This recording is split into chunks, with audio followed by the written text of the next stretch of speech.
trying to wake up. Okay. Well, if you need a few moments to get it adjusted and anything that's completely fine, we can postpone for a little bit.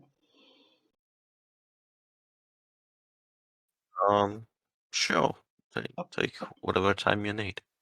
No, I'm saying if you need time to adjust, then we can. Actually, I managed to write a bit more about my backstory. All right, The excellent. only thing missed now would be why I'm here. Why you're adventuring, you mean?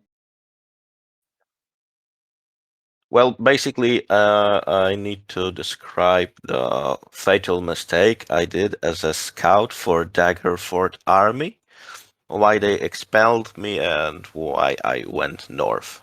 Okay. All right. Um, First off, you said you have your character sheet ready. Do you have that on D&D Beyond that you can paste the link to in the character sheet tab? I do not have it made this way. I made it in a fillable PDF form. Okay. Can I get you to put that in character sheet tab for me?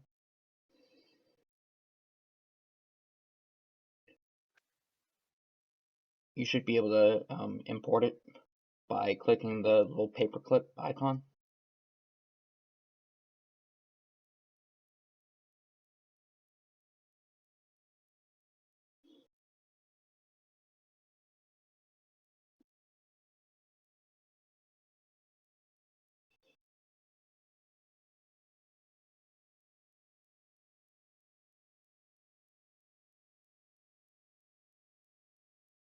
I must be missing this icon. I can see it.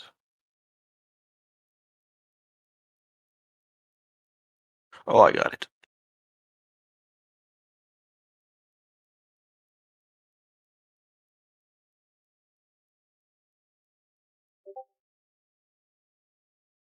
Let me Got see it. here. All right. Excellent. Excellent. Let's see here. I see it's a download. Okay. Okay. And But as we speak, I make my D&D Beyond account. what was that about your D&D Beyond account? As we speak, I will try to set up my account there. Excellent. And just to make sure I do have this right, you would pronounce your character's name Rak'Shir Dhalid? Rak'Shir Dhalid, yes. Rak'Shir Dhalid. Chondatan, human. I see. Um, one last time, pronounce the first name for me. Rak'Shir. Rak'Shir. Gotcha. Player name Matt. Okay, I see. Um, you said um, you wanted some personal character development with your backstory to be tied into the campaign. What exactly were you having in mind? From my understanding, we are near Neverwinter and near the village of, or the ruined village of Thunder Tree. Mm-hmm. And I wanted to, let's say, make a character who basically lived his life southwest of the continent. I Okay. started in El Turel, made my way north into Daggerford Army. Then I attained the rank of head scout, and unfortunately, my character made a terrible mistake, which resulted in devastation of his unit. He was expelled from this army, stripped of all ranks and titles, and tries to make his life as a bouncer, mercenary, let's say sword for hire, if you may. Sure. Was there anything else that you were wanting um, in terms of your character to see any development or anything I guess I should know about Rak'Shir here. other than the fact that he has this very tragic ex, almost kind of military background almost. I never thought about it. Oh, Do other characters have such things? um, so that actually is kind of that's really more of a independent kind of thing. Different types of people will write out different lengths of background. I know some people don't really feel the need to write out a backstory for their characters. I'm actually an author myself, so the first thing I look for in a character is what is their motivation driving them to grow as a person? What has driven them to become an adventurer? And why are they adventuring now? And how does that pertain to their goals? Maybe either in their current life as an adventurer or in their prior life as just a human being, or orc or whatever it may be. Um, Yeah, I So get you. the other, So, so for the other two players I've screened so far, I will say that they have both come up with a pretty, um, fairly intricate backstory, enough to give me enough moving pieces. Um, the only issue I see with your character in terms of his backstory is I don't really have any specific pieces to move, if that makes sense. yes. You've told me that your character worked for as the head scout for the Dagger Scout Army, but then troop, and then uh, made a fatal error that came back to haunt him, and he got basically exiled from his group of buddies, and that's that's a very good character motivation that sets up a nice character arc for trying to earn personal redemption. But the only issue is we don't have any specific individuals that are important to that character, like you say Daggerfort Army, but I mean I'd assume all the members of that army are just regular soldiers, right? You don't does your like I kind of need your character to have some special connections, like a parent or maybe a lover or um a significant relationship basically with another NPC that I can make into a actual story, if that makes sense. Okay, does this NPC need to be alive? Um, I was thinking about being a student for another head scout before he retired, and he made me his protege. okay. That's why they made me a head scout. Yeah, that would work. So what I would advise to you is, and to answer your question, I guess I'll get that out the way. Um, Technically, the correct answer that I'm supposed, as a dungeon master, to give is it doesn't really matter. But I'm gonna be completely honest with you. It is much easier to make your character come to life, as it were. It's much easier for me to implement them in the story if the NPCs are alive than if they are dead. Because, if you tell me that your character was in a tragic accident and both their parents were killed, I can't really use them anymore. Um, Whereas if those few connections you have are still alive, I can sort of entangle that into and I can kind of meld them into the story in some capacity. So, the answer to that question would be no, they do not technically have to be alive, but it would be much better if they were alive. Um, so, we actually do have a couple more hours before the first session.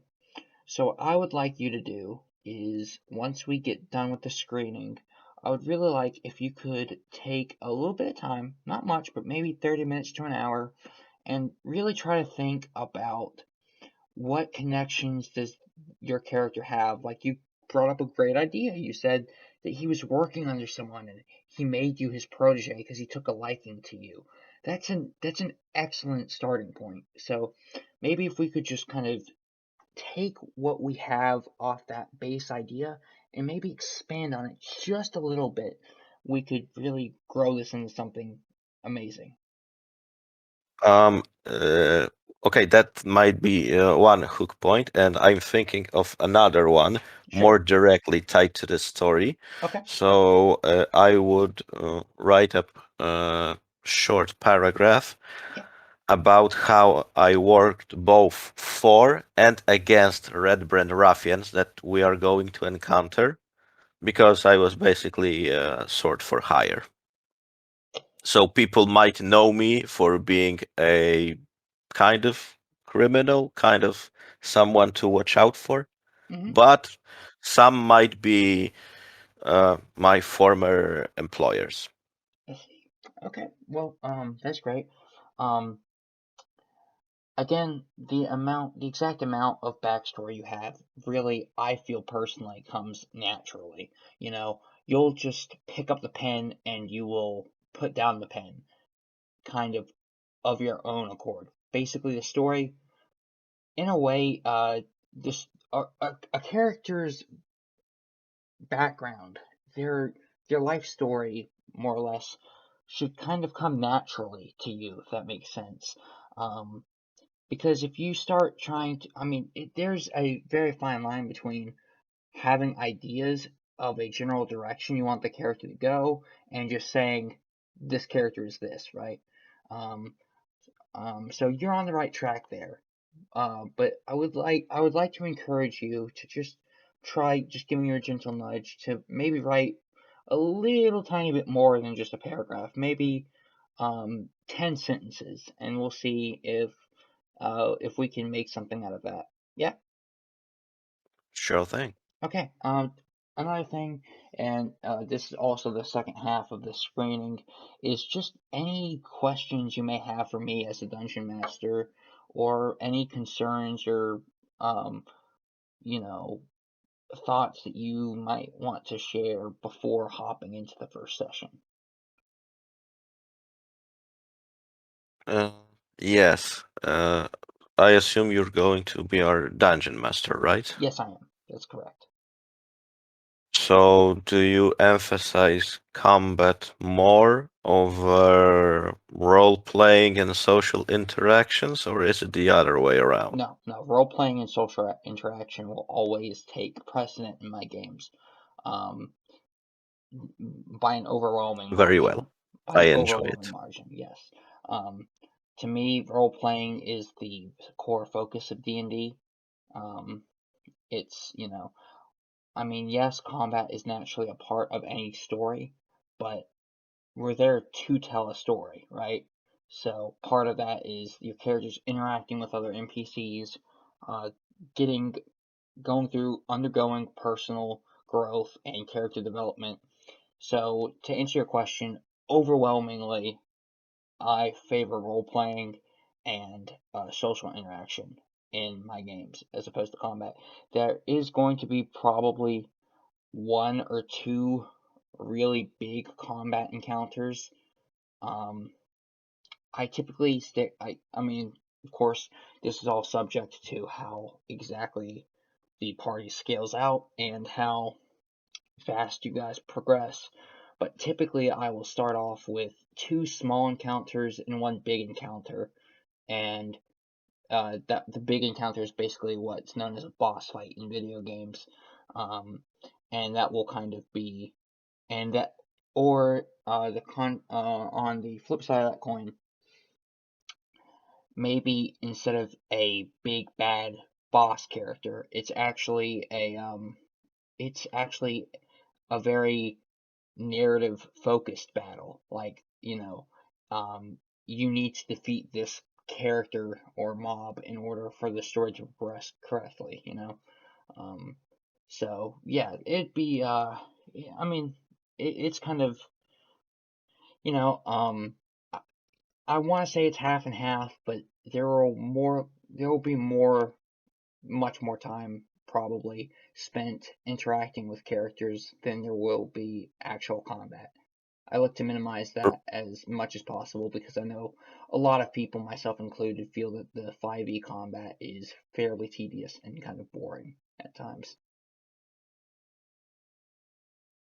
Okay, but how are our characters going to develop if they find no accomplishments in defeating big bad guys, for example? What Well, gives them motive to go on forward?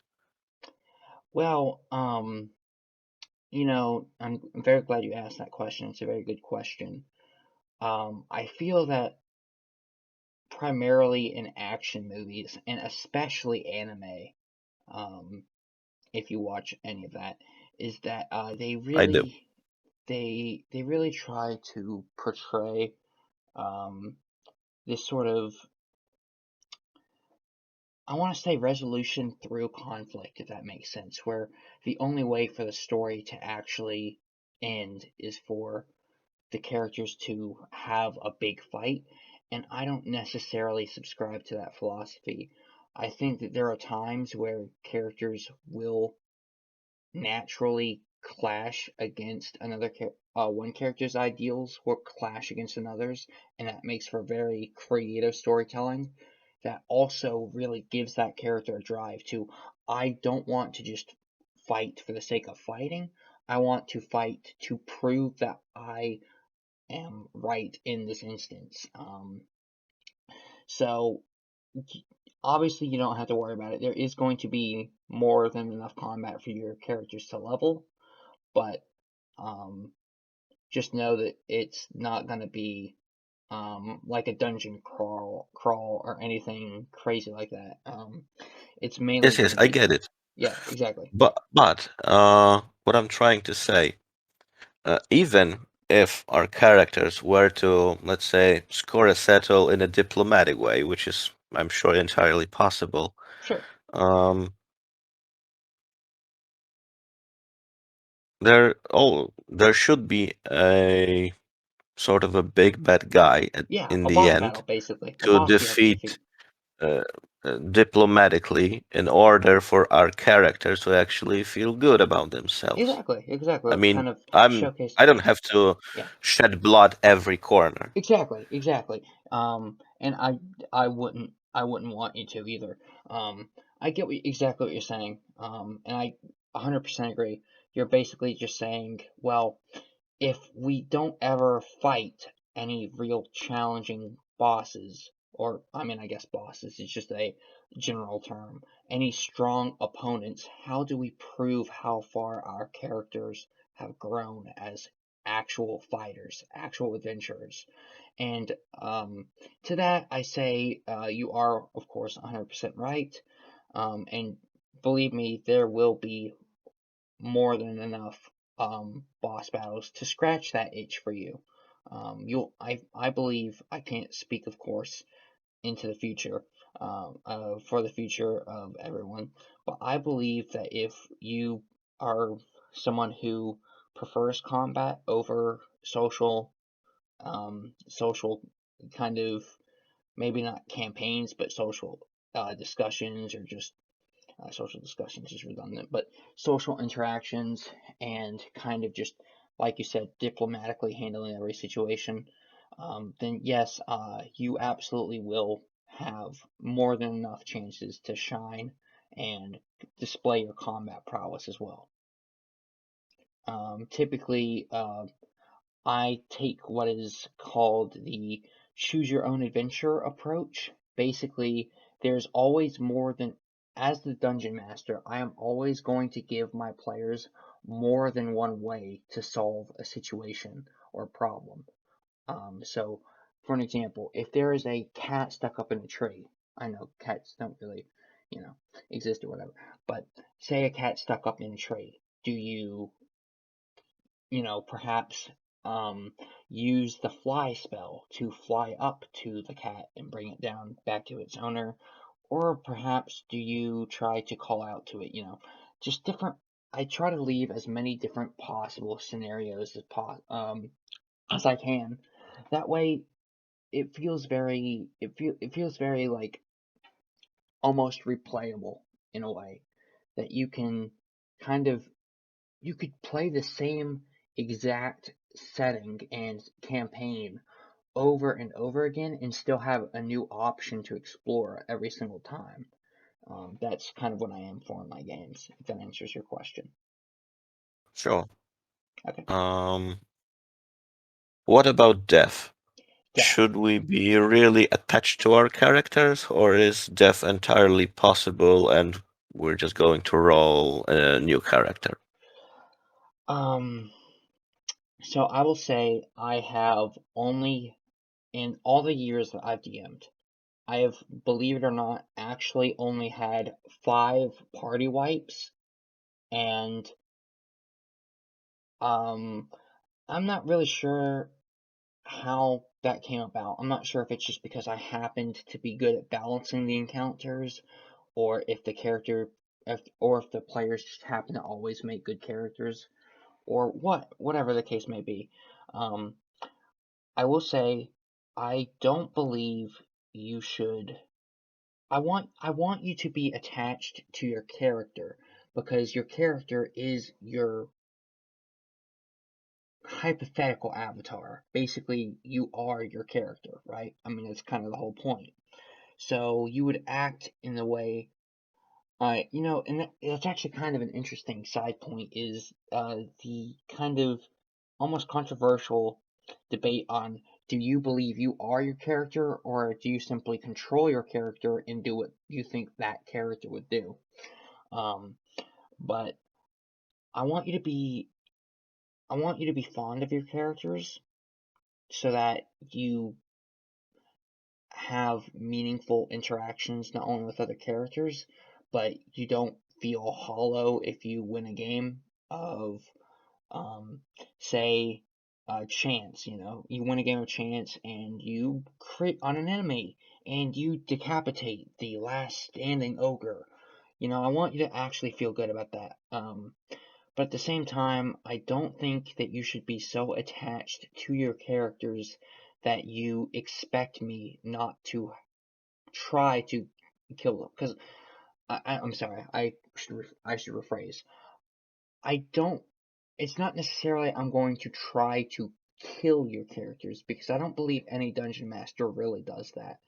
But I'm going to do everything in my power to make sure that your characters are consistently given a fair, and I do want to emphasize the word fair, challenge.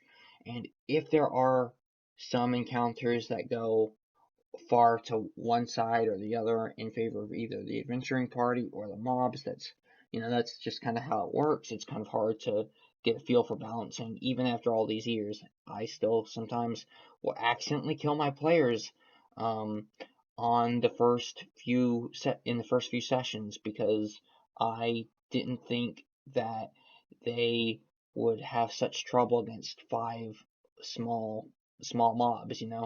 But yeah, so to answer your question, I want you to feel an attachment to your character, but I think part of being a player, a Dungeons and Dragons player, is knowing that you're not really making an invincible character. You're really creating, and I do want to go back to the example of a personal avatar, like in a video game. You don't, you're not God, right? You have a limited health pool, however high it may be. You have an armor class as a method of defense, um, however high that may be. And I believe that a character death should be something that's very impactful to not only the characters, but the story itself, and maybe even shape the way certain events play out in the future. Um, as for whether or not you roll up a new character, I personally just let the individual decide that. I've had players say that they would rather just stay dead, their characters stay dead, and, that way the rest of the party can continue playing with a memory of what was lost along the way, fighting sort of in that person's honor. Um, and then I've also had players who just wanted to roll up new characters and play something else, and that's totally fine. And I would try to uh, introduce their new character in a different time period. Time period like along like maybe the next session or so, not like an actual different timeline. Um, so I know I made a long explanation of that, but I'm hoping that answers your question. Yes, it does. Okay. So basically, I need to behave like I'm playing Darkest Dungeon, not Uh, be entirely stupid. yeah. Um, no.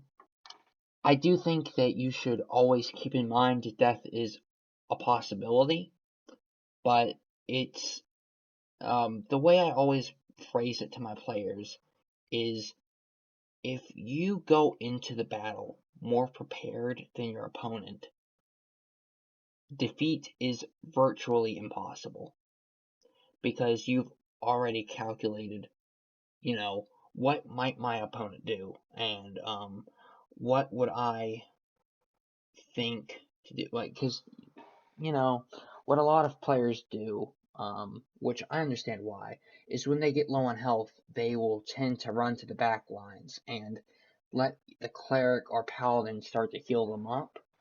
And to me, that just kind of always rubbed me the wrong way because I understand you're trying to save your character's life, but at the same time, I feel like, you know, um, there is a really strategic way around any encounter, combat or social. And yeah, so to answer that question specifically, um, this isn't Dark Souls, okay? You're not going to fight a mob that's got 10 times your health pool at any given point, right? But you should know that death is always maybe kind of creeping around the back of the room, um, always waving high if you're not careful, basically. You know, if you run Yes. into a bandit camp by yourself at level 1, you shouldn't really be mad at me if I tell you you're in combat and your character dies. Because that's kind of your own fault. If I'm being perfectly honest, right? Um, so I want to. I'm trying to be nice as possible, but I want the players to have a sense of accountability for their actions. But at the same time, I want them to be able to play knowing that they don't necessarily have to worry that I'm out to get them, as it were, right? Because we're all here to have fun, you know? I'm never going to try to intentionally kill your characters. I mean, the closest thing I've come to that is I've, you know, been I've been kind of at a crossroads where um, I'm playing a game with my brother, just me and him, where I'm the dungeon master, and his character has overcome every single obstacle I've put in his way, with one or two exceptions, pretty much just no problemo. He's been raffle stomping the entire campaign, and I put something 2 CRs above his level out in front of him, not because I want his character to die, but because I feel that he needs to face a challenge to rival the amount of success he's had. Um, so I guess as a small kind of insider tip, I would say um, don't really worry about your character dying if it happens. I'm sorry, that's part of the game. Hopefully, we can make the best of it and move past it. And, you know, um, if not, that's fantastic. We don't have to worry about a player death? Yes, yes, I understand. Okay. Was there any more questions you had for me? I suppose not at this very moment. Okay, well, Something might come to my mind, sure. Well, if but I anything does think come to your mind, of course, you can always reach out to me either in general chat or if it's a bit of a personal question, or maybe you don't want some of the players to know a certain aspect of your character, you can always just personally DM me, um, and we'll take care of it from there. okay. I do have a question that I think is fairly important. Okay. What is your, or actually, what is your opinion, or how do you handle the situation where characters, or let's say, do my characters have the same knowledge of, let's say, physical world as I do? Or for like, why is the planet turning? Or if there are planets, for example, or how will potassium react with water? If I know that, does my character know that as well? Um, the the the best possible answer I can think off the top of my head to give that to you is if it's a kind of obvious, like, well, duh sort of question. If it pertains to common sense, then yes, your character would know it as well.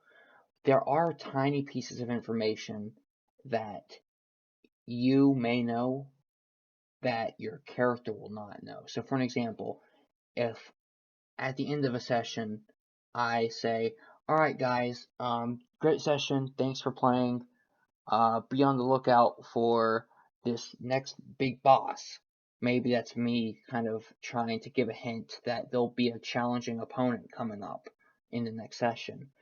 That would be something where you know something that your character does not, you know? So if that hypothetical situation were to happen, it would be displeasing to me if you intentionally try to avoid any combat encounters. Um, and try to intentionally avoid that fight because that's not something your characters would know. That's something that you personally know as the owner of the creator and owner of that character, if that makes sense. Right, but I cannot think of a possibility why my character would want to avoid that fight. Exactly. Maybe if it was my mortal enemy, but then again, as you said, my character has no idea. Exactly. Okay. Well, if that was, I mean, do you have any more questions or any thoughts or I'm concerns? going to say the standard line, not at the moment, but if something comes up, I'll make sure Yep. to notice Yep. you. That sounds great. I wanted to thank you for coming on and just having this discussion with me. I will say this has been the longest screening that I have had with any of my players, but honestly, I feel the most fulfilled with this particular screening because I feel that I've kind of gotten to know you as a player and also maybe a little bit of a individual a lot better now that we've had this time to talk. So I wanted to thank you for coming on here and chatting with me and kind of sharing your character's ideas and goals and just kind of your general sense for the game with me. And like you said, if you have any questions or concerns, just you know, I'm always available, right? Um, Right. So, uh, when it comes to, let's say, mechanical aspect of my character, do my statistics look fine, or I made a mistake somewhere? um, I tell you what, I actually have that on a different tab. Let me quick quickly look back through it. Because Um, I made, I think, a small error because first I wrote Explorer's Pack in my equipment, uh-huh. and then just not to forget about it, and then I listed all of its components. So I suppose Explorer's Pack I can delete. Did And you I what was your method for stat generation? I believe you said you used point by, correct? 27-point rule. Yeah, point by. Okay. Yeah, no. Just looking at your character sheet, it looks pretty standard. Nothing really stands out. I mean, there's two characters with two different players in the campaign have a 19 in one of their stats. So by comparison, your character looks completely orthodox. So yeah. Actually, I decided to abstain from rolling dice because I rolled a 4 and 3 and 220. So I suppose it would be extremely power gaming if I left it. Yeah, maybe not the best thing for the campaign if you Well, have I two can be plus a, five a stupid modifiers. bloke with charisma and intelligence of 3 and 4, but if I wanted to do it, I just play Fallout and not D&D. Yeah, exactly. Anyway, um, so like I said, I'd really appreciate if you can try to work on your backstory a little bit, add a little bit more kind of not just specific characters that I can work with, but kind of just more to the story in general, excuse me, so that I have a better sense of who the warrior, the human fighter known as Rak'Shir is, right? Rak'Shir, yes. Yeah. I'm sorry, Um, Rak'Shir, yes. no, that's not a problem. Regarding my character sheet, I also took liberty of equipping myself with a portable battering ram. Is that okay? I subtracted the gold from my starting pool. Um, the when you say starting, I'm assuming you just picked one up, like you purchased one and added it to your inventory, right? Yes, I had 10 gold pieces from my explorer's back, Okay. so, I believe, or no, from soldier, from my belt pouch, Yeah. and I subtracted 4 for the portable ram. Sure, sure, yeah, no, that's fine. I will say, Okay. I prefer like one of the players in this campaign is currently over encumbered after he added his starting equipment. So what I'm having Oh, him do jeez. is wait until we actually begin the session tomorrow, until we take care of that. So um, I'm I'll just say right now, I'm completely fine with your character having made this purchase beforehand, but in terms of the actual mechanical existence of the portable RAM, let's leave that for once we actually get in the game, okay? Okay. Perhaps the final. I hope I'm not bothering you too No worries, much. no, not at all. The final, I suppose, question would be because, in regard to my character's backstory, I included Thorasta as one of the languages, but Thorasta is basically an old common language for Chodantans in the region where I start, for example, Elturel. So I picked Common, Thorasta, so let's say the Old Common, and Elvish. Is this too much? Too many languages to know? Um, I would say maybe just because the other characters, players, I should say rather, may not know about Thrasta and all that. Maybe just stick to Common and Elvish for now. But we can revisit it later. Very well. It's Yeah. deleted. Okay. All right. Excellent. I will send you my updated sheet Sure. when I get it done. Sure, absolutely. All right. Like I said, thank you so much for coming on and spending this time with me to discuss your character and your hopes and expectations for this campaign. Um, take take care. So Have a great thank you. day, It's been a afternoon, pleasure. night. Yeah, it's been a pleasure as well. Um, Okay, and yeah, so are we expected to start at 8 p.m. as stated on Roll20, or are we going to no, no, no, start no, earlier? no, no. We actually we are starting at 2 o'clock p.m. EST. Um, I don't actually know what your time zone is, but there will be a website that can help you. You can just like type in 2 p.m. EST is what time. I think you can literally even type for me or in my time zone, Uh, and Oh, see the. it's 8 p.m. for me. Okay. Does that work for you? Yeah, sure. Okay. All right. Excellent. Well, in that case, like I said, thanks for coming on. If you it's been an absolute joy talking to you. If you have any questions or concerns or anything you want to say, of course, my DMs are always open, or you can post them in general.